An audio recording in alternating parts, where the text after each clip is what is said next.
ನಮ್ಮ ತಂದೆಯವರೇ 5 ವರ್ಷಗಳ ಕಾಲ ಸಿಎಂ ಆಗಿರ್ತಾರೆ ಎಂದಿದ್ದ ಪುತ್ರ ಡಾಕ್ಟರ್ ಯತೀಂದ್ರ ಹೇಳಿಕೆ ಬಗ್ಗೆ ಸ್ಪಷ್ಟನೆ ಕೇಳಿದ ಸಿದ್ದರಾಮಯ್ಯ ಎಲ್ಲ ತಣ್ಣಗಾದ ಮೇಲೆ ಹೀಗೆ ಹೇಳಿಕೆ ನೀಡಿದ್ದು ಏಕೆ ಅಂತ ಪ್ರಶ್ನೆ. ಅನಾವಶ್ಯಕ ಹೇಳಿಕೆಗೆ ಕಡಿವಾಣ ಹಾಕುವಂತೆ ಮಗನಿಗೆ ಬುದ್ಧಿವಾದ. ದರ್ಶನ್ ಜೈಲಿನಲ್ಲೇ ಸಹಚರರ ಜೊತೆ ಗಲಾಟೆ ಮಾಡಿದ್ದಾರೆ ಎಂಬ ಸುದ್ದಿ ಕೇಳಿಬಂದಿತ್ತು. ದರ್ಶನ್ ಮೇಲಿನ ಆರೋಪಗಳು ನಕಲಿ, ಆಧಾರರಹಿತ ಮತ್ತು ದುರುದ್ದೇಶಪೂರಿತವಾಗಿದೆ. ನಾನೇ ಖುದ್ದಾಗಿ ಜೈಲಿಗೆ ತೆರಳಿ ಈ ಬಗ್ಗೆ ಅಧಿಕಾರಿಗಳ ಜೊತೆ ಮಾತನಾಡಿದ್ದೇನೆ ಅಂತ ವಿಜಯಲಕ್ಷ್ಮಿ ಸ್ಪಷ್ಟನೆ. ಹೆಚ್ಚಾದ ವಿವಾಹ ವಿಚ್ಛೇದನ. ಬೆಂಗಳೂರಿನ ಸೋಮೇಶ್ವರ ದೇವಾಲಯದಲ್ಲಿ ಮದುವೆಯೇ ನಿಷೇಧ. ಸೋಮೇಶ್ವರ ದೇವಾಲಯದಲ್ಲಿ ಮದುವೆಗಳು ನಡೆಯುತ್ತಿದ್ವು. ಆದರೆ ವಿವಾಹವಾದವರು ಬಳಿಕ ವಿಚ್ಛೇದನ ಪಡೆಯುವುದು ಹೆಚ್ಚಾಗ್ತಿದೆ.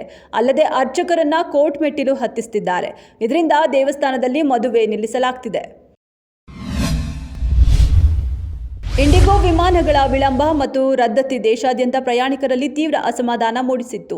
ಈ ಗೊಂದಲದ ನಡುವೆ 9 ಗಂಟೆಗಳ ವಿಳಂಬಕ್ಕೆ ಕ್ಷಮೆ ಕೋರಿ ಇಂಡಿಗೋ ಸಿಬ್ಬಂದಿ ಉಡುಗೊರೆ ನೀಡಿದ ವಿಡಿಯೋ ವೈರಲ್ ಆಗಿದೆ. ಇದು ಕೇವಲ ಸಾಂಸ್ಥಿಕ ನಡೆ ಎಂದು ಹಲವರು ಟೀಕಿಸಿದ್ದಾರೆ. ಸಿಬ್ಬಂದಿ ಕೊರತೆಯಿಂದಾಗಿ ಈ ಅವ್ಯವಸ್ಥೆ ಸೃಷ್ಟಿಯಾಗಿದೆ ಎಂದು ವರದಿ. ಇನ್ನು ಉಡುಗೊರೆಯಲ್ಲಿ ಗೌರ್ಮೆಟ್ ಪಾಪ್ಕಾರ್ನ್, ಮೆಥಿ ಮಾತ್ರಿ, ಮಿಶ್ರ ಹಣ್ಣಿನ ಜ್ಯೂಸ್ ಮತ್ತು ಸ್ಯಾಮ್ಸಂಗ್ ಕಾರ್ಡ್ ಇತ್ತು.